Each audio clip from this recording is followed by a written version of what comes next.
안녕하세요. 반갑습니다. 코로나의 국사 완성자 유산입니다. 여러분 저희가 드디어 어디에 들어왔습니까? 조선에 들어왔습니다. 너무 감격스러워요. 여러분 특히 이 조선은요, 사실 제가 역사 좋아하는 이유 중에 하나, 뒷이야기.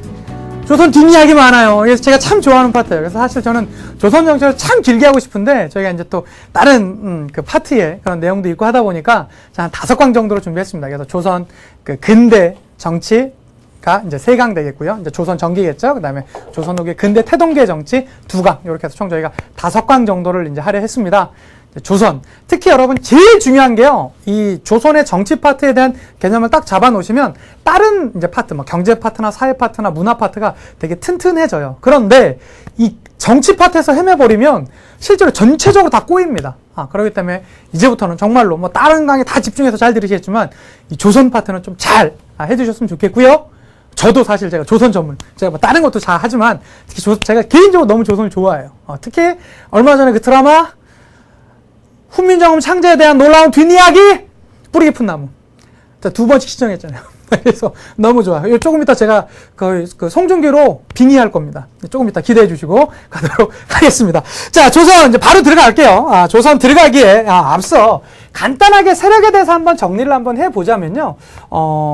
이런 걸 좀 봐주셨으면 좋겠습니다. 자, 권문세족 있죠?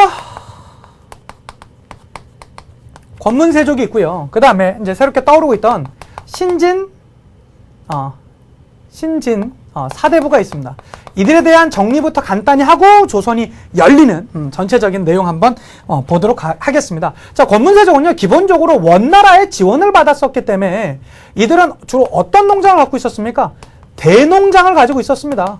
예, 엄청난 크기의 농장을 자랑했었죠. 그래서 그 농장의 크기가 어디를 기준으로 하는데요? 산천을 경계로. 저기 내 땅 3,000평이야 이게 아니라요. 저기 보이는 산부터 저기 보이는 강까지가 내 땅이야. 막 이런 식으로 이제 가졌었던 거죠. 그에 비해서 신진사대부는요, 중소지주였습니다. 중소지주를 이제 중소지주로 이제 차츰차츰 이제 성장하고 있었다라는 거 봐주시면 되겠고, 권문세족이 주로 정치를 이제 들어갈 수 있었던 건 저희가 이제 지난 시간에 배웠었던 음서였었고요. 자, 이들이 이제 성장할 수 있었던 건 과거 제도였었습니다. 그러다 보니까 기본적으로 사실은 아는 거는 누가 더 많았을까요? 신진사대보다 더 많았을 거예요. 근데 이제 시간이 바뀌지 않았었기 때문에, 또 이들의 성장이 좀 미약했었기 때문에 누가 개혁을 성공하지 못했었다? 공민왕이 성공하지는 못했었다. 그런데 공민왕의 실패 이후, 공민왕 사후에도 지속적으로 신진사대부는 성장하고 있었습니다. 그거 봐주시면 되겠고요. 특히 이 권문세족은요, 불교에 대해서 상당히 좀 이렇게 좀 친한 점이 많았어요. 특히 이 불교가 좋은 점도 많이 했죠. 지금도 사회 공헌도 많이 하고 있고요. 그런데 이 당시의 불교는 어떤 점이 있었냐면, 원래 그런 거 아십니까, 여러분? 종교가 권력을 가지면 언제나 썩게 됩니다. 이들이 이 권문세족들과 함께하게 되면서 막 불교에서 막 그 고리대금 업도 하고요. 사원에서요. 막 그런 게 좀 되게 횡포가 되게 많았었거든요. 그러니까 지금의 여러분 잘 아시잖아요. 있잖아요. 그런 게 사원에서 막 그런 걸 하고 있었다는 겁니다. 그러니까 얼마나 그 피해가 극심했었습니까? 그런 거를 보고 자랐었던 신진사대부는 불교에 대해서 어떻게 했을까요? 불교에 대해서 상당히 배척하는 모습을 많이 보였습니다. 그 중에서도 누가 가장 많이? 누굽니까? 정도전은 불시잡변이라는 글을 써서요. 불시가 누구죠? 석가모니죠. 그 석가모니가 쓴 아주 괴변스러운 잡스러운 이야기라는 의미로 이 불교를 배척할 정도로 이제 성장하고 있었다라는 거 이제 봐두시면 되겠고요. 자, 불교를 배척하면서 주로 뭘 받아들이게 됩니까? 성리학이 이 나라의 기본이다. 이런 모습으로 성장하고 있었고요. 자, 권문세종은 당시에 가진 게 많지 않았었습니까? 그러다 보니까 보수적인 성격이 있었고, 신진사대부는 어떻게 했었다? 상당히 개혁적인 모습이 있었다라는 것. 자, 그러한 과정 가운데 원나라의 간섭은 점점 힘이 약해지게 되고요. 신진사대부는 실제로 글도 잘 쓰고 잘 읽었거든요. 능문능리라고 해서. 그러다가 이때 누가 등장이 되냐면, 홍건족과 왜구가 계속적으로 침범해주다 보니까요, 당시에 이제 떠올랐었던 국민적인 영웅이 있었습니다. 저희가 이제 그 90년대 말에, 박찬호, 박세리가 거의 우리나라의 국가적 영웅이지 않았었습니까? PGA를 정복했었고요. 메이저리그의 정복자. 물론 이제 아직까지 이제 선수 생활을 하고 계시지만, 그 당시의 인기는 정말로 대단했었죠. 당시에 떠오르던 스타들이 있었습니다. 그들이 누굽니까? 신흥 무인 세력이에요. 신흥무인 세력들, 대표적으로 여러분 잘 아시는 최영과 이성계 등등이 바로 이들이 되겠고요. 자, 이들이 결국에는 어느 순간 힘을 합치게 됩니다. 이들에게는 힘이 있었고요. 군사적인 능력이 있었고, 이들은 그 나라를 세울 정치적인 기반이 있었습니다. 자, 그들이 힘을 합해서 세웠으니 그 나라가 어떤 나라는 나라입니까? 조선이라는 나라입니다. 자세하게 말씀드리면 이 세워지는 과정도 거의 1시간짜리인데요. 저희가 그렇게까지 말씀드릴 수는 없을 것 같고요. 시간 관계상. 자, 그러면 이 조선이 간단하게 이제 만들어지는 그 개략적인 내용을 말씀드리면 여러분 잘 아시는 1388년에 뭐가 있습니까? 위화도에서 회군이 있었습니다. 위화도에 대해서 이제 많이 묻던데요. 여러분, 위화도가 어디입니까? 섬입니다, 여러분. 말 그대로. 섬인데요. 이게 어디 있는 거냐면, 압록강 하구에 삼각주가 있거든요. 그 삼각주의 하나의 섬이 바로 위화도입니다. 거기서 이제 군사를 돌린 거죠. 회군을 한 겁니다. 위화도 회군이 있었고요. 자, 이 위화도 회군이 있게 되면서 실제적으로 이 신흥무인 세력이 힘을 잡게 됩니다. 이제 대표 세력이었었던 이성계 등등이요. 자, 그렇게 되면서 1391년에 이제는 군사적인 힘을 가졌잖아요. 그럼 이제 뭐도 가져야 됩니까, 여러분? 여러분, 모든 정치는요. 사실은 경제력이 뒷받침돼야 됩니다. 그러다 보니까 과전법이 시행이 됐었다 이거죠. 과전법이 시행되면서 당시에 신진 사대부들의 경제적인 모습을 해결해 주게 됩니다. 그런 과정 가운데 1392년에 드디어 조선이 건국되게 됐었고요. 그리고 나서 이때까지만 해도 수도가 개성이었습니다. 1394년에 그 이후의 수도인 한양으로 천도가 감행되었습니다. 이렇게까지 해서 결국에는 조선이라는 나라가 세워지게 되었습니다. 됐죠? 이게 이제 간단하게 한번 보셨는데요. 자, 이거 말고 여러분 제가 고려시대 때 정치 파트 설명할 때 말씀드렸습니다. 조선시대 왕은 전부 다 27명 있는데요. 다 아셔야 됩니다. 외우셔야 됩니다. 이거 근데 저희가 많이 했어요. 사실은 이건 제가 하면서도 좀 있습니다. 사실 여러분 왕별로 막 어떤 업적 쭉 하는 거 사실 그 역사교육에서는 별 좋은 거 아니거든요. 너무 남기시게요. 그런데요. 수능 준비, 지금 체제의 수능 준비할 땐 그 이상이 없습니다. 짱입니다. 전 사실 제가 그걸 선택하겠습니다. 욕은 제가 비판받고요. 사실 이 왕별로 막 이렇게 하는 걸, 역사를 좀 잘 아시는 역사학자들 이런 사람들은 되게 많이 비판을 하세요. 그런 게 무슨 죽은 역사교다 이런 사람이 있는데요. 제가 그걸 시켰습니다. 어쩔 수 없습니다. 제가 여러분 이 강의를 듣는 게 진정한 역사에 정말 우리의 역사의 의미 이거 아니잖아요. 이거 왜 들으세요? 수능점도 잘 맞아야 되잖아요. 제가 책임지겠습니다. 어떻게 하시면 됩니까? 지금부터 암기하도록 하겠습니다. 그게 뭡니까? 태정, 태세, 문단세 가야 됩니다. 이거 50년 이상 저희가 이제 역사교육 과정에 오면서 이거 늘 이제 나왔었던 거거든요. 가겠습니다. 지금부터 아시나요? 에디님 아시나요? 한번 가볼까요? 먼저 한번 복습하고 가겠습니다. 제가 그 3개를 하면 나머지 하시는 거예요. 4개를 하시면 이제 이게 7 음식 맞거든요. 한번 가보겠습니다. 태정, 태세, 예성연중, 더 크게, 인명선, 광인효현, 숙경영, 정순, 헌철, 고순. 완벽해. 여러분 하셨습니까? 이거 국사 준비하면서 안 하셨으면 문제 있습니다. 에디님 사실 이거 완벽하진 않았거든요. 제가 계속 시험 볼 거예요. 어차피 그러니까 저 계속 저 집요합니다. 특히 에디님 많이 괴롭혀드리고 그러는데요. 여러분 다 하셔야 됩니다. 수능 보신 여러분은 100% 하셔야 돼요. 왜 그러냐면 옛날엔 실제로 나오는 게 정해져 있었어요. 왕들이. 태종, 세종, 그 다음에 세조, 성종, 그 다음에 광해군, 영조, 정조 이렇게 정해져 있고 숙종 정도. 그런데 이제는요 여러분 그거 말고 다 나옵니다. 모든 왕에 다 나올 수 있어요. 그렇기 때문에 자 이건 전부 다 아셔야 됩니다. 자 일단은 쭉 한번 써놓고 가겠습니다. 다시 한번 가겠습니다. 이제 정확해요. 태정, 태세, 문, 단, 세, 예, 성, 연, 중, 인, 명, 선, 광, 인, 효, 현, 숙, 경, 영, 정, 순, 헌, 철, 고, 순. 좋습니다. 감독님들 수고 많으셨습니다. 실제로 이렇게 쭉 쓰는 게 여러분들이 보실 때는 A4로 쓰시는 게 좋을지 몰라도 감독님들 카메라를 계속 움직여야 되게 힘들거든요. 그래서 어쨌든 제일 좋습니다, 여러분. 이거 이상이 없습니다. 다시 한번 가겠습니다. 태정, 태세, 문단세, 예선연중, 인명성, 광인, 효연, 숙경영, 정순헌철, 고순. 꼭 가셔야 됩니다. 정말 중요합니다. 자, 봐주시면 되는데요.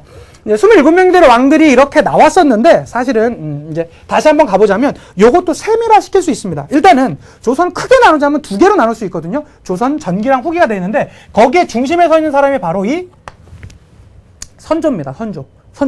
선조를 기준으로 그 앞을 조선 전기, 그 다음을 조선 후기 이런 식으로 구분을 해요. 선조 때 무슨 사건이 있었으니까. 임진왜란이 있었으니까.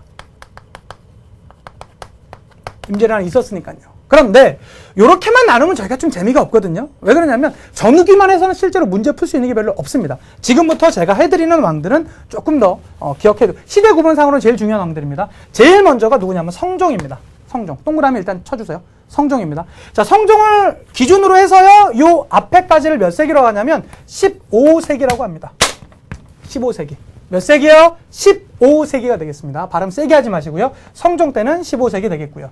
자, 성종부터 선조까지요. 선조가 14대고 성종이 9대거든요. 그 9대부터 14대까지 여기가 몇 세기다? 16세기다. 임진왜란이 언제 일어납니까, 여러분? 1592년입니다.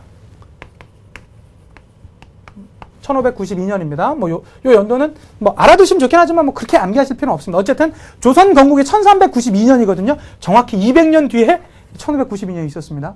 그거 하나 이제 받으시면 되겠고요. 그러고 나서 조금 더 가면 누가 나오냐면 숙종이 나옵니다. 숙종이 나옵니다. 자, 숙종까지가 여기가 이제 몇 세기 되냐면 17세기가 되옵나이다. 여러분 근데 지금까지 공통점 발견하셨습니까? 시옷이에요. 성종, 선조, 숙종입니다. 거기에다 시대가 하나씩 딱딱 떨어집니다. 그래서 시옷이 중요합니다. 시옷이 중요하고요. 시옷과 가장 비슷한 자음 뭐 있습니까? 에디님 뭐 있어요? 지읒 있잖아요. 그렇죠. 시옷에 하나만 더 해주면 되잖아요. 이 정조가 몇 세기 됩니까? 이때까지가 18세기가 됩니다. 정조가 딱 죽은 연도가요? 1800년이에요. 정확하죠. 예, 1800년이고 그 이후로 순조, 헌종, 철종은요. 이 시대를 가리켜서 우리는 뭐라고 그러죠? 세도 정치시기다. 세도 정치시기다. 요건 저희가 이제 근대 태동기 정치 가면 이제 자세하게 할 거고요. 그다음에 이제 고종은 여러분 잘 아시는 대원군 시대, 그다음에 이제 일제 시대로 이제 넘어가게 되는 이제 그러한 모습을 보여주게 되옵나이다. 이렇게 되셨나요? 중요합니다, 여러분. 다시 한번 태정태세 문제에서 알아두셔야 되고요. 그다음에 요 전반적인 것들 꼭 좀 기억해 두시면 좋겠습니다. 자, 그러면 이제 본격적으로 한번 가보겠습니다. 이제 흐름을 한번 제가 잡아드리고 갈게요. 자, 일단은 조선 시대가 나오고 나서요. 제일 먼저 그 권한을 잡았었던 게 훈구파예요. 훈구파입니다. 자, 훈구파는 사실 이제 나오게 된 원료를 한번 살펴보자면 이 신진 사대부들 중에서도 두 가지 계파로 쭉 나뉘게 됩니다. 두 가지 계파로 나뉘게 됩니다. 어떻게 되냐면 재건축파죠. 야, 지금에 있는 고려는 문제가 있다. 완전히 무너뜨려버리고 새로 세우자. 라는 약간 급진파들이 이제 나오게 되고요. 그러고 말고 야, 그래도 우리나라야, 고려야, 이거 어떻게 지켜나가자 라고 하는 파도 있었습니다. 그들 누구라고 하냐면 옹건파 내지는 살인파. 사실 이 훈구랑 살인은 그렇게 구분하는 건 아닌데요. 일반적으로는 그렇게 설명하는 게 완전히 틀린 내용은 아니거든요. 근데 이해가 그게 훨씬 쉽습니다. 이제 그렇게만 가주시면 되겠죠. 자, 나라를 세우셨으니 이 훈구파는 이 15세기 전체를 지배할까요? 지배합니다. 그렇기 때문에 이 당시에 대부분의 중앙 요직은요, 전부 다 훈구파가 장악합니다. 너무 좋아. 이러고 있었어요. 그런데 살인파는 어떻게 됩니까? 수는 실제로 살인이 좀 더 많았거든요. 이들은 어디로 내려갑니까? 지방으로 내려갑니다. 지방으로 내려가서 사람들을 가리키고요. 뭔가 새로 올 시대를 기다렸던 것 같아요. 이들은 그냥 저변에서 밑에 있었습니다. 그러한 과정 가운데 하나의 기회가 왔습니다. 누구 때입니까? 성종 때입니다. 성종은 김종직 등을 이제 등용시키는데요. 이 김종직 을 필두로 해서 김종직만 올린 게 아니라 김종직을 필두로 이제 올리게 되는데 왜 올렸을까요? 훈구파가 거의 100년 가까이 끌어오다 보니까 뭐가 있었어요? 썩었어요. 여러분, 모든 권력은요, 견제받지 않는 권력은 언제나 부패하게 나름입니다. 그렇기 때문에 성종은요, 훈구파의 견제 목적으로 이 살인파를 지방에서 열심히 학문을 닦고 있었던 살인파를 등용시킵니다. 그런데 문제는 이렇게 되는 거예요. 이 둘 사이의 문제겠죠. 봅시다. 100년 만에 다시 만났어. 오랜 프렌, 일로 와! 가 아니겠죠. 훈구파 입장에서 살인파를 끌어올리면 어떻게 합니까? 야, 내 먹을 밥그릇도 없는데 넌 뭐야? 이렇게 나오겠죠. 자, 이들은 결국엔 뭐가 나옵니까? 싸움이 나옵니다. 그러니까 싸움에 이기면 누가 탕제 심 있는 애들이 이기겠죠. 그래서 살인이 화를 입었다라는 의미로 우리는 그걸 뭐라고 합니까? 사화라고 합니다. 자, 이들이 올라오면서 부딪히게 되고요. 그들은 사화로 받게 됩니다. 사화는 여러분 총 4번이 있었거든요. 지금부터 따라합니다. 무갓기을. 에디님 안 따라 하시네요. 무갓기을. 갑기을, 무갑기을. 기억하시면 됩니다. 무갑기을. 따라 하셔야 됩니다. 무갑기을입니다. 기억하셨죠? 무오사와, 갑자사와, 기묘사와, 을사사화입니다. 무오사와, 갑자사와, 을사사화인데요. 자, 이렇게 보시면 되는데요. 자, 무오와 갑자는 누구 때냐면요. 연산군 때예요. 연산군 때입니다. 그 다음에 기묘는요. 연산군 다음왕 중종 때고요. 을사사화는요. 명종 때입니다. 이렇게 이제 봐주시면 되는데요. 여기 이제 자세한 내용은 제가 여기 이제 왕들 들어갈 때마다 이제 한마디씩 하겠습니다. 근데 이제 간단히만 말씀드리면 이 무오사화는 뭐였었냐면, 이 김종직의 이 조의 제문이라고 의제를 조문한다라는 그 글이 김종직 사후에 밝혀지게 돼요. 그렇게 되면서 이 김종직의 그 가까이에 있었던 사람들과 김종직도 부관참시라고 해서 막 그 이제 무덤에서 빼놓은 다음에 막 목을 자르고요. 막 그런 것을 당하고요. 막 이제 좀 거칠었었는데 조의 제문 때문에 일어났던 것이고요. 그 다음에 이 갑자사화라는 건 뭐냐면 이 연산군의 어머니 누가 있었습니까? 패비윤 씨, 성종의 그녀 패비윤 씨가 이제 연산군이 자신의 이 어린 시절 이 스토리, 풀스토리를 알게 되면서 흥분하게 되는 거죠. 그래서 이제 뭐, 여러분 예전에 영화인 그 왕의 남자 뭐 이런 거에서 이제 잘 나와 있으시죠? 그래서 이 연산군이 억울한 어머니의 원수 갚아야 되겠어요? 안 갚아야 되겠어요? 갚아야 되겠죠? 그래서 갑자! 해서 사화를 일으켰으니 그 갑자사화다. 라는 내용도 있고요. 좀 유치했습니다. 죄송합니다. 어쨌든 그랬고요. 중종 때 누구를 이제 등용하냐면 조광조를 등용합니다. 이 조광조 이름이 얼마나 신기한지 한번 읽어볼까요? 앞에서부터 한번 읽어볼까요? 조광조. 뒤에서부터 읽어볼까요? 조광조. 이름이 신기하죠? 기묘하죠? 무슨 사화입니까? 기묘사화입니다.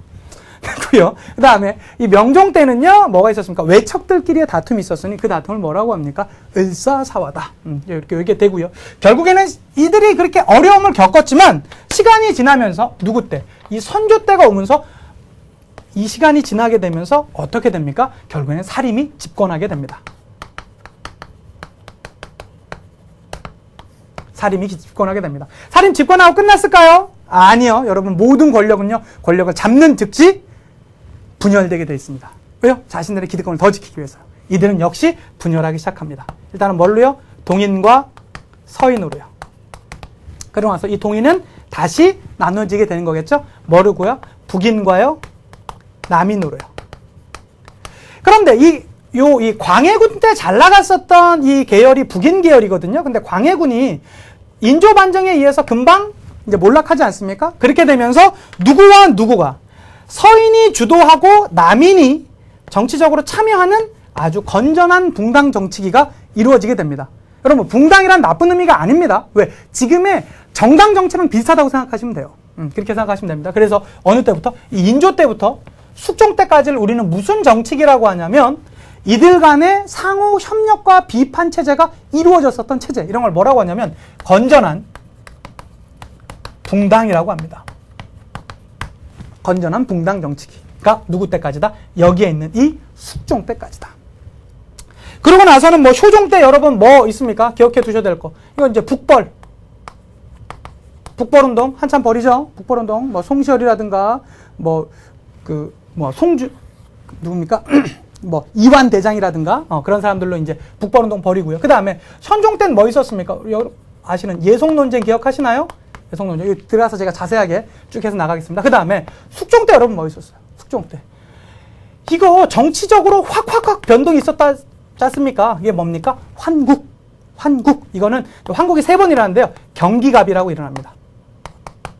경기갑 경술왕국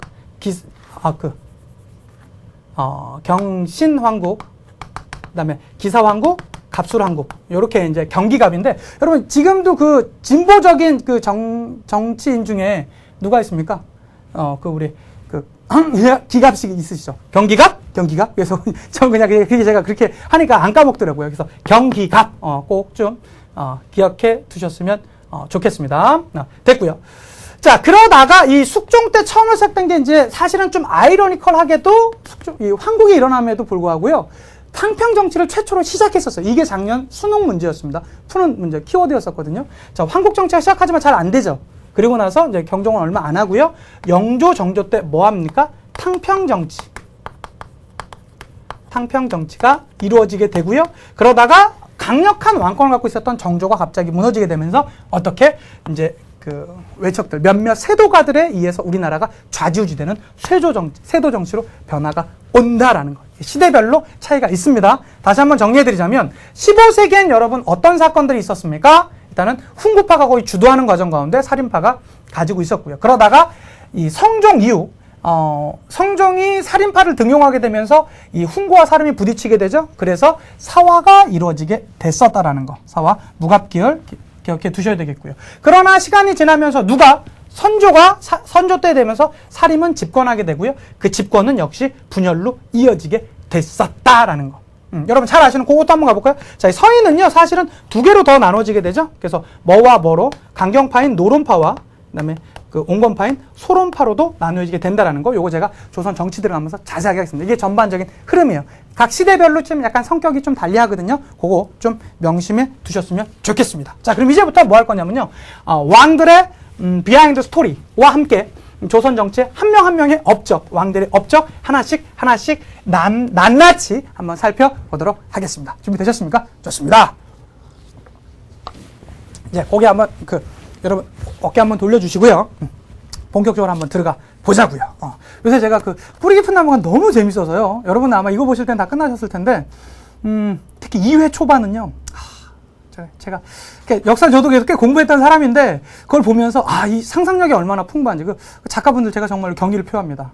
정말로 잘했습니다. 최고였습니다. 그래서 그 태종과 세종과의 그 관계, 그들이 정말로 저는 그게 단순히 이렇게 생각했거든요. 태종이 세종에게 왕권을 안정적으로 넘겨주기 위해서 자신이 상황으로 있고 그렇게 됐었고 세종이 심리적으로 생각을 안 했어요. 근데 그 드라마에서는 어떻게 그리냐면 그건 세종이 바랐었던, 자, 세종이 추구했었던 정치 이상과는 태종과는 많이 다르고요. 아버지랑 부딪히게 됩니다. 그게 이제 나오게 된 게 이제 그 내용이에요. 원래 이제 본 스토리는 한글 창제에 대한 뒷이야기지만 전 개인적으로 그 파트가 더 좋았습니다. 초기에서 제가 조금 있다가 송중기로 빙의할 테니까 좀 기다려 주시고요. 자, 가겠습니다. 가볼게요. 이제 태조 때입니다. 태조 이성계 때죠. 자, 태조 이성계 때가 사실 이제 문제가 나온다라면요, 사실 한 명밖에 나올 게 없을 것 같아요. 정도전 정도가 나올 겁니다. 정도전의 호가 뭡니까, 여러분? 잘 아시는 삼봉입니다. 삼봉 정도전. 정도전은요, 실제로 조선을 세운 사람이다 해도 과언이 아닙니다. 선생님 이성계가 세웠잖아요. 이성계가 세웠죠, 힘으로. 그렇지만 여러분, 힘으로 나라가 세울 수 있는 게 얼마나 될까요? 실제로 아닙니다. 그 정치적 조직을 세우고 모든 면에 대해서 거의 완성자가 누구였었다? 바로 이 정도전이었었다. 여러분의 국사 완성자가 저인 것처럼 조선의 정치적인 그 완성자가 누구였었다? 정도전이었었다. 이 정도전이 추구했었던 정치 이상은 뭐였을까요? 왕도 정치예요. 왕도 정치에 조금 더 나가다 보면 무슨 정치입니까? 재상 중심의 정치입니다. 그러니까 이 얘기를 하는 거죠. 무슨 얘기를 하는 겁니까? 왕은 지금의 정통성은 내가 인정해 주마. 난 왕이다. 그렇지만 왕이 제일 똑똑할 수는 없지 않냐? 실제로 이성계가 그렇게 똑똑하진 않거든요. 똑똑하진 않지 않니? 그러면 누가 정치를 하는 게 맞다? 신하들 중에서 가장 훌륭한, 가장 명재상, 신하들 중에서의 장, 누구? 그 재상이 실제로 정치를 하는 게 맞다. 그러나 왕의 정통성 인정해 주겠다. 이게 지금의 뭐랑 비슷한 거예요? 의원내각제랑 비슷해요. 지금의 일본이나 영국이나 이런 데가 다 의원내각제로 지금 가고 있지 않습니까? 그럼 지금의 영국의 여왕이라든가 일본의 천황이 지금도 존재하지 않습니까? 그 체제를 가자라는 거죠. 실제로 보면 실제로 맞아요. 왕이 제일 똑똑할 수는 없는 거예요. 물론 똑똑한 왕도 있었지만 세종이나 정조처럼 그렇지 않은 왕들도 많지 않았었습니까? 그러니까 신하들 중에서는 똑똑한 사람이 있으니까 그대로 가자라는 거죠. 실제로 태조는요, 이 정도전이 이렇게 하는데 크게 반발을 못합니다. 왜? 논리로 지거든요. 할 수 있는 게 없어요. 그래서 실제로 이 둘은 어느 정도 자신들은 정통성을 세웠고요. 거기에 대해서 정도전에 대해서 그가 추구했었던 그런 재상 중심의 정치를 따라가는데 크게 비판하지 않습니다. 그런데 그의 아들이 문제였던 것이죠. 아들 스토리를 한번 가볼까요? 자, 여러분 태조 이성계가 왕이 언제 되냐면요, 58세에 됩니다. 좀 늦은 나이에 왕이 되죠. 그리고 그에게는 몇 명의 여인들이 있었는데 가장 대표적인 2명의 여인이 있었습니다. 2명의 여인이 있었습니다. 신의 왕후 한씨라는 여인이 있었고요. 한씨라는 여인이 있었고, 그 다음에, 신덕 왕후 강씨라는 여인이 있었는데, 신덕 왕후, 신의 왕후 이런 건 별로 중요한 게 아닙니다. 요거 여러분 필기하지 마세요. 그냥 제가 스토리를 하겠습니다. 이 한씨에게는 6명의 아들이 있었습니다. 그 아들이. 이방이에요, 다. 이방우, 이방과, 이방의, 이방간, 이방원, 이방연 요렇게 6 아들이 있었습니다. 딸도 좀 있었는데 어쨌든 아들만 이렇게 있었고요. 자, 강씨에게는 이방번, 이방석이라는 2명의 아들이 있었습니다. 2명의 아들이 있었습니다. 자, 그런데 문제는 이방원의 활약이었어요. 이방원의 활약이었습니다. 실제로 이 나라를 세울 때 거의 다 최고로 열심히 일했던 사람이 바로 이방원입니다. 맞아요. 실제로 이 조선을 세울 때 가장 이 신하들이 걸림돌이 누구 있었냐면 정몽주였거든요. 정몽주 죽인 사람이 누굽니까? 이방원입니다. 그 누구도 하려고 하지 않았을 때 이방원이 나섰던 건 사실입니다. 그러고 나서 자신의 아버지를 왕으로 앉혔습니다. 그러니까 이 힘을 무시할 수가 없는 거예요. 그런데 이방원과 정도전은요, 사실은 거의 친삼촌과 같은 친구였습니다. 정도전이 뭐라고 그러냐면, 이제 그들이 이제 막 초기에, 그러니까 권력을 잡기 전에, 이방원이 막 어렸을 때 정도전 삼촌 하면서 많이 따랐다고 하죠. 이성계한테 뭐라고 하냐면, 당신에겐 이방원 같은 아들이 있으니 당신에겐 희망이 있습니다. 라고 말할 정도로 정도전도 인정해 줬었고요. 그리고 이 아들들이 전부 다 칼싸움만 했었거든요. 그런데 유일하게 책을 그렇게 즐겼던 사람이 이방원이랍니다. 그럴 정도로 상당히 이제 힘이 있었던 이방원이었었는데, 그런데 이들이 조선을 세울 때는요, 정말로 뜻을 합쳐서 잘 세웠어요. 문제는 세우고 나서입니다. 세우고 나서 정도전이 꿈꿨던 나라와 이방원이 꿈꿨던 나라는 정반대죠.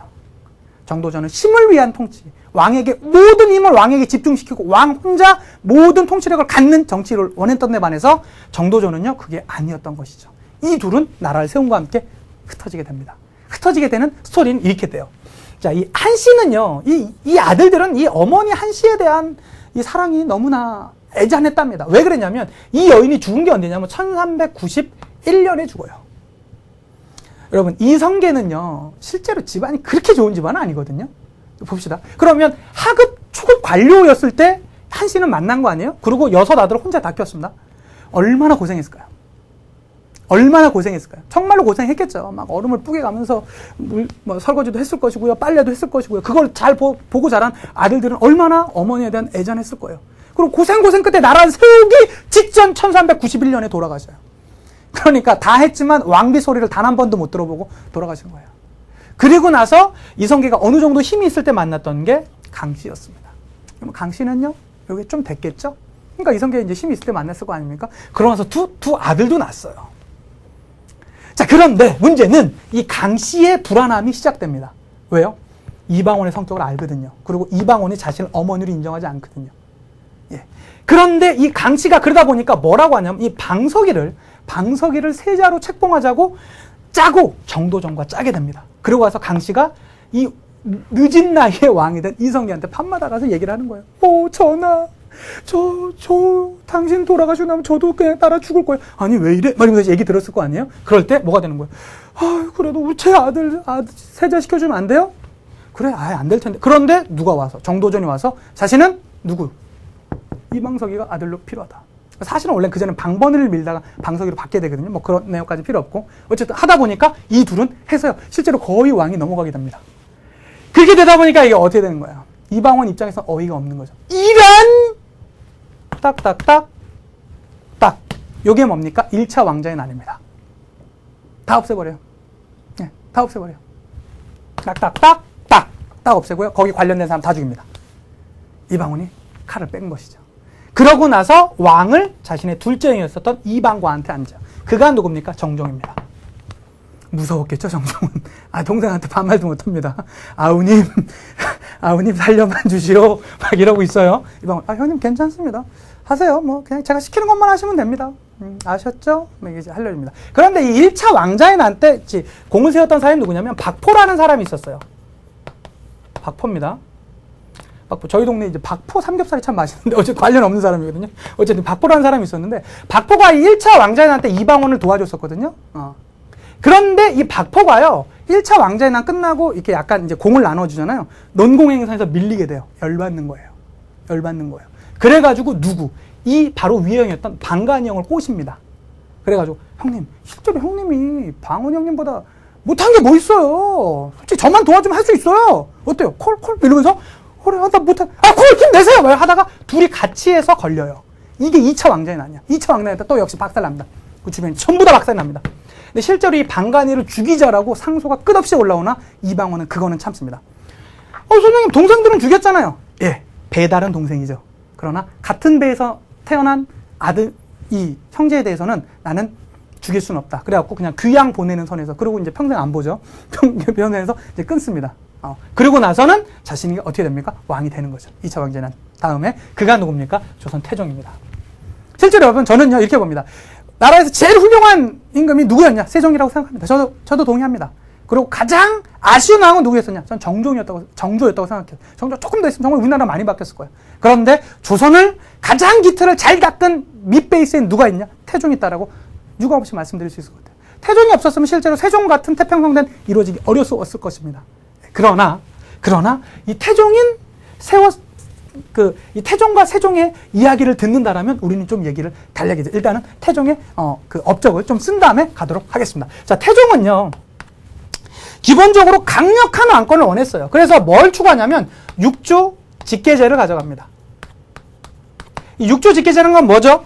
여기에는 왕 밑에는 의정부가 있고 의정부 밑에는 육조라는 체제가 이렇게 있게 되는데요. 원래는 육조의 모든 일을 의정부에 올리고 의정부에서 이 왕에게 올리는 체제였었는데, 만약에 의정부가 맘만 먹고 중요한 정보를 왕한테 안 올렸을 경우 의정부의 힘이 막강해지게 되잖아요. 그러니까 어떻게 되는 거예요? 야, 너 모든 일을 의정부 거치지 말고 나한테 직접 갖고 와 라고 하는 거죠. 다시 말해서 왕권을 엄청나게 강화시킨 내용이 바로 이 육조 직계제입니다. 그렇죠. 근데 실제 문제가 있어요. 이거는 왕이 엄청나게 체력이 좋아야 돼요. 왜? 모든 문서를 왕이 다 봐야 돼요. 생각해 보십시오, 여러분.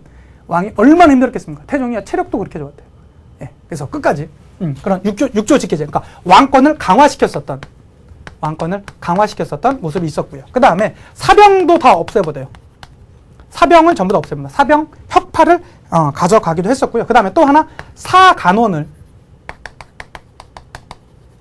독립시킵니다. 요게 헷갈리는 친구들이 많은데요. 선생님, 사간원 독립이란 건 언론 독립을 말하는 건데 이건 뭐 왕권을 비판할 수 있지 않습니까? 예, 실제로 그런데요.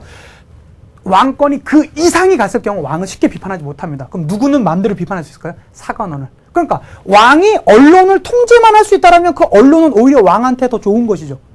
그렇겠죠. 이건 마찬가지인 것이죠. 그래서 이 사간원으로서 누구를 견제하는 겁니까? 신하들을 견제하는 겁니다. 자신에게 말을 뭐 반대한다든가 이런 신하들은요, 그냥 이걸 통해서 어느 정도 정당성을 되찾고 그냥 목을 쳐버리는 거죠. 그런 이제 모습들이 바로 이 사간원의 독립과 마찬가지였었다. 뿐만 아니라 뭐 양전사업이라든가 양전사업, 다시 토지 정리 사업 같은 걸 해서 국가적으로 이제 세우게 되는 거죠. 그 다음에 사병혁파에서는 말씀 안 드렸는데, 사병이라는 걸 이제 혁파시키면서 왕권의 역시 심도 이제 강화시킬 수 있었다라는 거 봐주시면 되겠고요. 그 다음에 억울하게 노비가 된 사람도 있었죠. 억울하게 노비가 된 사람들도 해방시켜 주었습니다. 어쨌든 이 등등의 일을 하게 되면서 어떻게 국가 재정을 확대시켜 나갔었다라는 거. 그가 바로 이 태종이 되겠습니다. 그리고 실제로요, 태종이 세종에게 왕위를 물려준 게 1418년입니다. 그리고 나서 1422년에 죽어요. 한 4, 5년 정도 같이 하거든요. 4, 5년 정도 같이 하는데요. 그 기간 동안으로 다 합니다. 쓰시마 정벌이 세종 1년에 한 것이거든요. 잘한 걸로 생각하시죠? 예, 그거 실제로 태종이 시킨 거예요. 태종이 너 가라고 그래요. 왕한테. 근데 막 태종이 저 못 가요. 그래갖고 안 가요. 그래갖고 부산까지 내려갔다가 실제로 세종한테 앞에서 서라고 그러는데, 그 이제 세종은 사실 이런 스타일은 아니잖아요. 드라마 보시면 막 무율이 도와주고 하잖아요. 칼싸움 못 하잖아요. 그런 모습도 있었습니다. 그런데 문제가 있었어요. 그 뿌리 깊은 나무 2회 초반에 보면 그 내용이 나옵니다. 세종은 태종에 대해서 그 생각이 있었어요. 여러분, 태종이 어떤지 아세요? 실제로 그 태종이 왕이 될 때 그 도와줬었던 건 자신의 부인이었었던 민씨 부인이 실제로 도움을 많이 주거든요. 2차 왕자의 같은 경우는 실제로 그 부인 때문에 살아나요. 그런데 도움을 주면 좋은데요? 어떻게 됩니까? 태종은 뭘 제일 걱정하냐면 왕권이 침해받는 걸 제일 걱정합니다. 실제로 모든 역사에서는 외척이 힘을 얻으면 나라는 흔들리게 되거든요. 태종은 알고 있었습니다. 그래서 어떻게 합니까? 자신이 왕권을 잡고 나서 자신 처남이 넷이 있습니다. 민무휼, 민무질, 민무회, 민무휼 이런 애 다 죽입니다. 핑계 잡았어요. 처남 넷을 다 죽여요. 자신의 자신의 배다른 동생도 다 죽였는데 못 죽일 게 없죠. 자기 장인도 죽입니다. 장모도 죽여요. 민씨 부인만큼은 내비둡니다. 왜? 만약에 민씨 부인이 바뀌면 또 외척이 생길 거 아니야? 그래서 부인은 내비둬요. 아무런 힘없는 외척을 만듭니다. 그리고 자신이 초반에 도와줬었던 혁명적 동지들이 있었죠. 1, 2차 왕자의 때 도와줬던 애들 다 죽입니다. 왜? 그것만이 왕권이 힘이 세다고요. 그들도 했으면 개국 공신들 아니에요. 왕을 세운 최고의 1등 공신들 아니에요. 그들이 있었으면 결국에는 왕권 역시 제한받는 거예요. 다 죽여요. 그는 죽임으로써 왕위를 빼앗았었어요. 그러나 자신의 외삼촌들이 죽는 걸 보면서 자랐었던 세종은 어떻게 합니까? 아버지에게 얘기를 합니다. 당신은 뭐 했다고? 태종은 말이에요. 나는 그게 바로 조선을 위한 길이었다고 생각하는데 송중기 씨는 말하죠. 뭐라고요? 그건 당신은 정도전의 나라를 훔쳤습니다. 민무휴, 민무질, 민무회. 더 말해야 됩니까? 삼봉. 저는 당신이 삼봉과는 다른 정치 사상이 있다라고 생각한지 알았습니다. 그렇기 때문에 삼봉을 죽였고 전 이해하려고 했습니다. 그러나 당신은 삼봉의 나라를 훔쳤습니다. 삼봉을 죽이고 나서 그가 가졌던 사상을 그대로 이용했습니다. 아닙니까? 라고 말을 하는 거죠. 여러분 수능 끝나시면요 꼭 한번 보시기 바랍니다. 역사적으로는 정말로 제가 선덕여왕보다 저 개인적으로는 더 좋았었던 것 같아요. 너무 좋았습니다. 이 둘 간의 관계. 그러고 나서 세종은 어떻게 합니까? 정말로 자신만의 정치생. 그가 말을 하죠. 그렇게 나와요. 너는 지금도 네 생각이 옳다고 생각하느냐? 태종은 죽기 전에 다시 물어봅니다. 세종이. 예. 저는 토론과 대화로서 대신들을 설득할 것이고 그럼으로써 정치를 펼쳐나갈 것입니다. 저는 그들에게 힘보다는 글로써 칼보다는 논리로서 그들을 이겨나갈 것입니다. 말하자 태종은 말합니다. 그래, 그게 어디 인간의 길이겠느냐. 부디 네가 말했었던 것을 꼭 이겨내거라, 지켜내거라. 그리고 그 뒤에 역사가들이 이 태종이 했던 최고의 업적은 내 아들 세종을 왕으로 앉힌 것이라는 걸 네가 입증해 보이거라. 알겠느냐. 백윤식 씨, 송중기 씨, 지금 한석규 씨죠. 그들이 대화했습니다. 정말 재밌었습니다. 꼭 한번 봐주시기 바라고요. 자, 그렇게 세워진 나라에서 세종은요, 태평성대를 이루어 나가기 시작합니다. 이 세종의 업적은요, 실로 말하기가 많을 정도로 너무너무 많습니다. 하나씩 한번 살펴보도록 할게요. 그는요, 아버지랑 다르게 역시 논리와 토론을 중요하게 여기죠. 그래서 뭐 합니까? 의정부 서사제를 실시해 나가기 시작합니다. 의정부 서사제. 사실은 이제 세종이 그거를 그렇게 못했. 그리고 여러분 한석규 씨 생각하시면요, 세종 입장이 안 떠오릅니다. 지금 누구 생각하시면 생긴 거는요, 이 세종은 강호동 씨랑 좀 비슷하게 생겼습니다. 그렇게 등치가 좋았대요. 고기를 그렇게 좋아했다고 하고요. 예. 그러고 나서 이제 좀 병도 많았었다고 합니다. 고기 좋고 운동력은 없는데 잠을 거의 안 잤다고 하거든요. 책 본다고. 그러다 보니까 어쨌든 그랬었고요. 그리고 사실은 원래 뭐 또 일설에는 그런 것도 있습니다. 뭐 논리를 좋아해서 대화와 토론을 좋아해서 의정부 서사제를 갔다라는 설도 있지만 다른 사람들이 초반에는 이 육조직계제를 하다가 너무 힘든 거예요, 세종이. 그래갖고 10년이 넘어가면서 이제 이거를 이제 바꿨다라는 이제 설도 있습니다. 어쨌든 이제 그건 다른 설이었었고요. 의정부 서사제를 가면서 왕권의 약화라기보다는 왕권과 신권의 조화를 이루었었던 게 바로 이 세종의 업적이 되겠고요. 그리고 그가 추구했었던 왕도 정치를 실현시켜 나갑니다. 그래서 명재상이었던 누구? 황희정승 같은 청백리 재상을 등용하게 되면서 그에게 실권을 주면서 모든 정치를 합리적으로 풀어나가게 되고요. 유교 중심의 왕도 정치를 펼쳐나가기도 합니다. 거기다가 뿐만 아니라 민족문화를 엄청나게 발전시키거든요. 여기서 말하면 민족문화는 뭡니까? 여러분 잘 아시는 뭐니 해도 한글 창제죠. 훈민정음입니다. 저도 사실 뭐 한글 창제하면 참 과학적이 너무 좋은 거다라고만 생각했었는데요.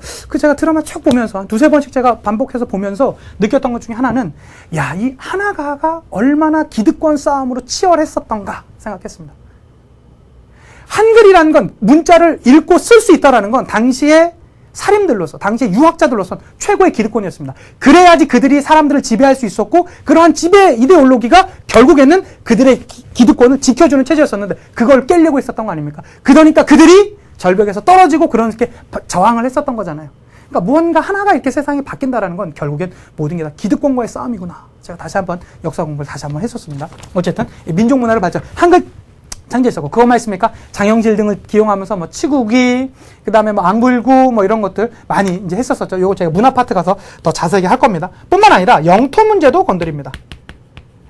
영토 문제도 이제 건드리게 되는데요. 영토 문제에서 이제 제일 했었던 게 사군 육진 개척하죠. 뭐 김종서 최윤덕 등을 시켜서 사군육진 개척하고요. 여기서 이 세웠었던 사군육진이 지금의 뭐와 비슷합니까? 해안선과 상당히, 해안선이 국경선과 상당히 비슷하다라는 거, 그거 이제 봐주시면 되겠고요. 그 다음에 이제 스시마 섬 정벌.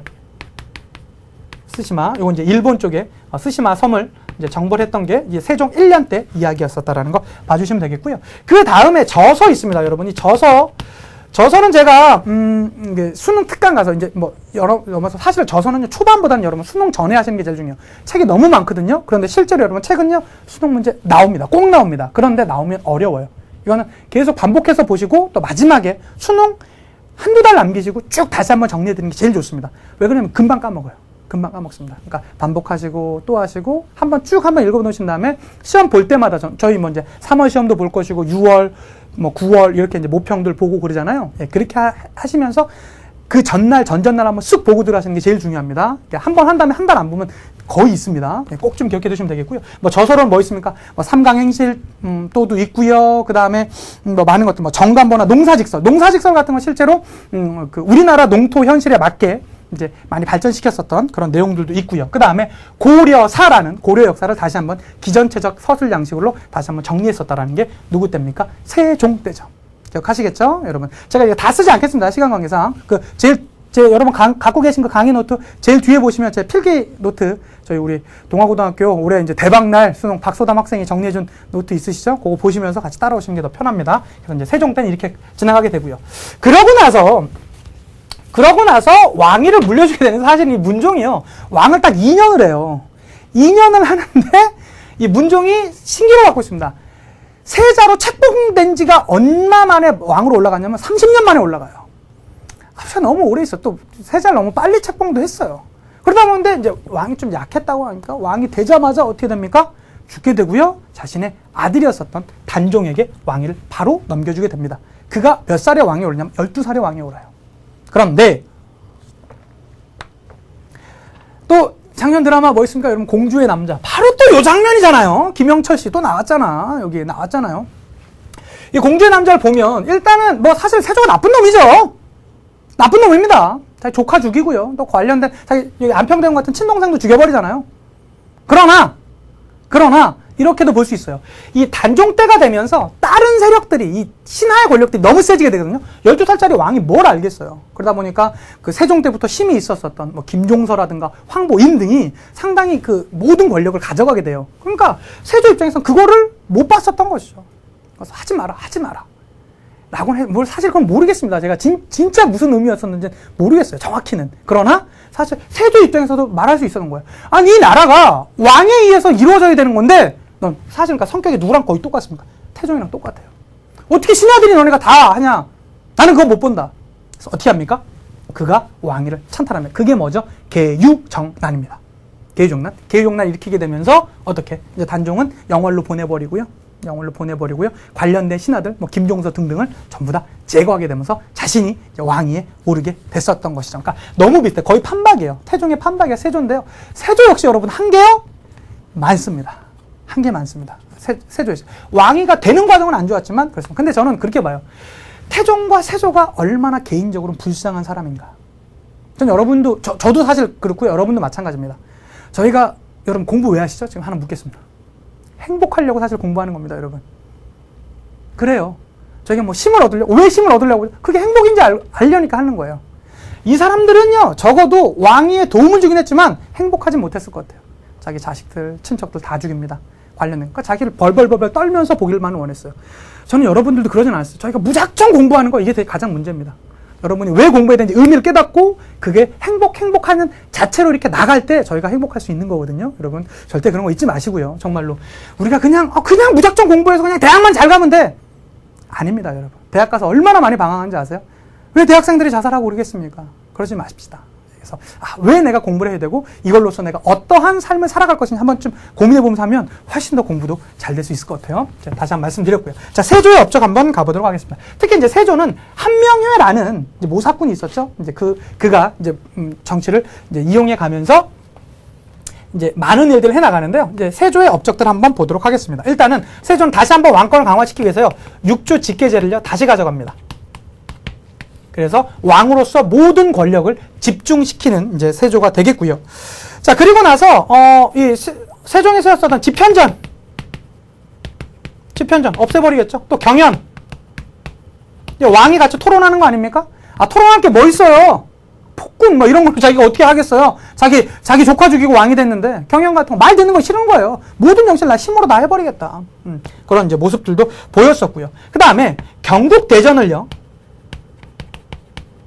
시작합니다.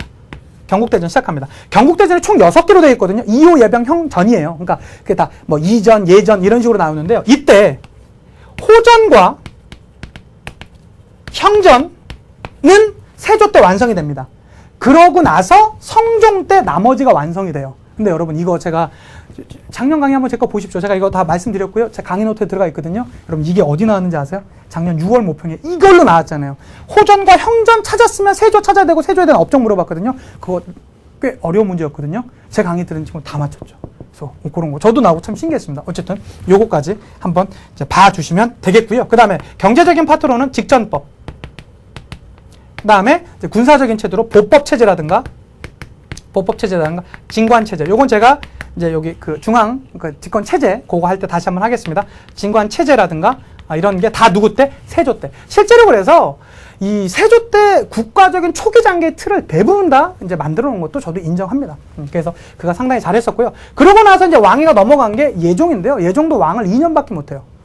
13개월. 그러니까 뭐 횟수는 2년이 되겠죠. 그러고 나서 성종이 됩니다. 성종은요, 왕 잘했을까요? 못했을까요? 잘했습니다. 그렇기 때문에 성종이라는 이름을 비추죠. 여러분, 왕은요, 왕 있을 때 성종이시여 이런 거 없어요. 그냥 전하예요. 그러고 나서 왕이 죽고 나서 그의 업적에 따라서 붙여주는 게 지금의 저희가 부르는 이름이 될 거거든요. 그러니까 고려에서도 6대가 성종인데요. 성종 때 국가체제가 완성되죠. 예, 마찬가지입니다. 조선도요. 성종이 때가 되면서 국가적인 틀이 완성됐다라고 할 수 있어요. 그래서 성종 때가 되면서 9대 임금 때 완성이 되게 되는데요. 일단은 이 성종 때 했었던 게 뭐 어떤 것들이 있냐면 경국대전이요. 완성됩니다. 그러니까 국가적인 지금의 헌법 같은 거 아닙니까? 헌법이 완전히 완성되면서 그 국가 운영 체제가 이제 이루어지게 됐었고요.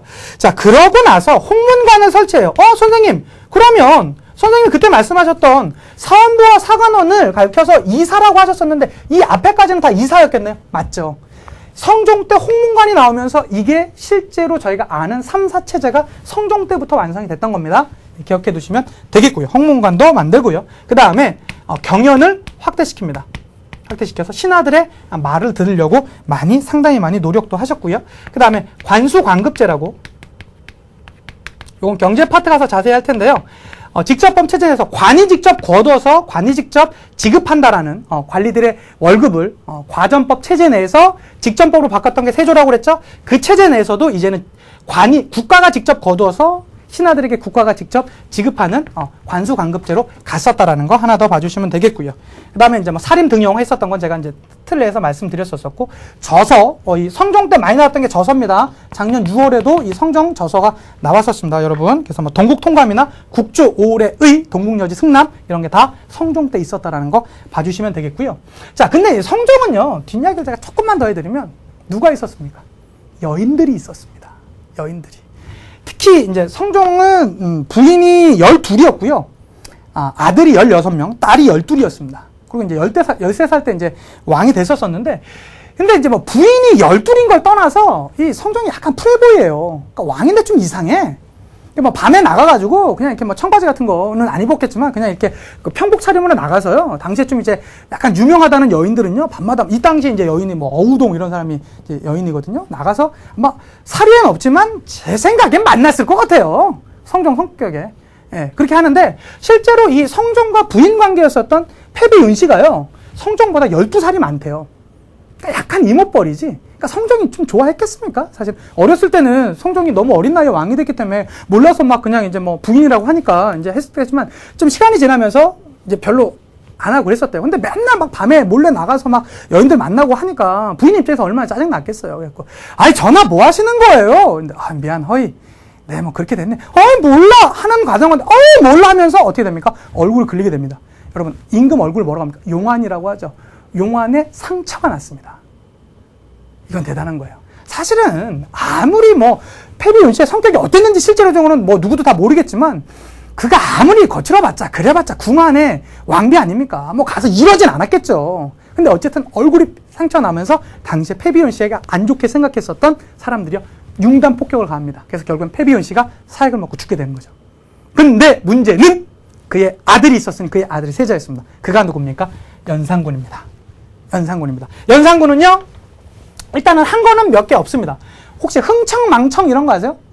연산군이 두 번째 알고 자기 엄마의 그걸 알고 나서 완전히 돌거든요. 실제로는 되게 똑똑했던 왕이래요. 그러다가 엄마의 왜 그러냐면 연산군은 갑자기 어렸을 때요, 엄마가 사라집니다. 그러고 나서 그 누구한테 물어봐도 대답을 안 해줘요. 어린 나이에 당황했었겠죠. 그러다 보니까 어떻게 됩니까? 엄마! 찾아 헤매다가 결국엔 알게 됐었습니다.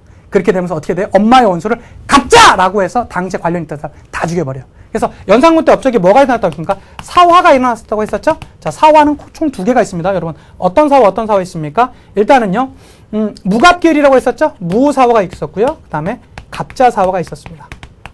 무사화가 이제 먼저 일어나게 되는데요. 무사화는 이제 김종직이 죽기 전에 썼었던, 조의제문이라는 이 글이 알려지게 되면서 문집에 나오게 되면서 밝혀집니다. 이게 뭐냐면 의제를 조문한다는 내용이거든요. 이 의제가 자기 삼촌한테 왕위를 이제 뺏기고 나서 중국의 왕 중에 뺏기고 나서 이제 죽게 됐었대요. 근데 누구랑 스토리가 똑같아요? 세조랑 단종이랑 똑같잖아요. 근데 실제로 성종이 세조 라인 아닙니까? 그러다 보니까 요게 핑계가 돼가지고요, 요기와 관련돼 있었던 살인들이요 전부 다 박살이 납니다. 자, 그러고 나서 이제 어느 정도 정리가 됐습니다. 그러한 과정 가운데 자신의 어머니의 진짜 이야기를 듣게 됐었던 거죠. 그렇게 되면서 어떻게 됩니까? 관련이 있었던 사람들을 그냥 무분별하게 그냥 다 처리를 했습니다. 자, 그러고 나서는요, 이제 막 정말 흥청망청이라는 말 아시죠? 여러분 막 돈을 많이 했으면 흥청망청이라고 하잖아요. 당시에 연산군은요, 전국에 유명했던 여인들을 전부 다 궁으로 불러버립니다. 그의 아버지는요, 나갔었죠? 그는요, 궁으로 다 불러버려요. 이게 몇백 명이었대요. 그래서 이제 여기에 이제 학자들이 이제 그 일을 봤었던 데는데 어떻게 여인들의 숙소로 만들어 놓습니다. 그래서 여기들은 흥청이, 여기는 망청이. 그래서 그들과 맨날 이렇게 놀았다는 거 아닙니까? 그래서 우리가 이렇게 할 때 이걸 지금도 뭐라고 하냐면 흥청망청이라고 하죠. 여러분 이게 역사적인 팩트입니다. 제가 지금 막 이렇게 뭐 거짓말 하는 거 아니에요. 진짜입니다. 그래서 흥청망청하다 결국에는 이 중종 반정에 의해서 연산군은 역사 속에 사라지게 됐었고요. 다음에 등장했었던 사람이 누굽니까? 중종이 되겠습니다. 자, 중종부터는요, 여러분 다음 강에 만나도록 할게요. 여러분 이 역사 뒷이야기는요 재밌습니다. 그렇지만 뭐 뒷이야기로만 아는 게 아니라 중요한 건 저희가 재미있게 공부를 하면서도 알아가야 되는 것들이니까요. 좀 명심하시고 제가 말씀드렸던 것들 하나하나 명심하시면서 왕의 업적들, 그다음에 제일 중요한 건 조선 전체적인 틀을 잡아주시고 가는 거. 이 틀 내에서 숲 안에서 나무를 찾아가는 게 중요합니다. 여러분 다시 한번 말씀드렸고요. 너무너무 수고 많으셨습니다. 저희 다음 강에 만나도록 할게요. 저희만의 인사하고 마치도록 하겠습니다. 역사가 완성되는 그날까지 왕!